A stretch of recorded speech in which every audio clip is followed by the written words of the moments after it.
berakhir Bapak sampaikan. Ya Bapak tolong sampaikan kalau berakhir COVID. Atas nama warga, Dua Enclek, Jakarta. Namanya siapa Pak?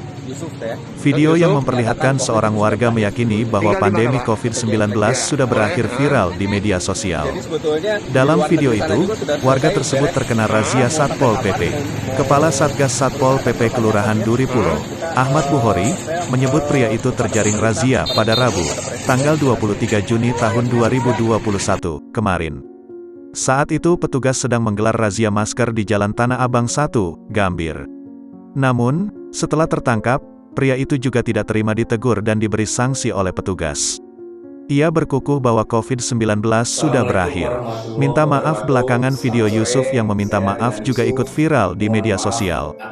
Mohon maaf atas pernyataan saya tadi pagi yang menyatakan COVID-19 sudah selesai. Itu saya koreksi kembali.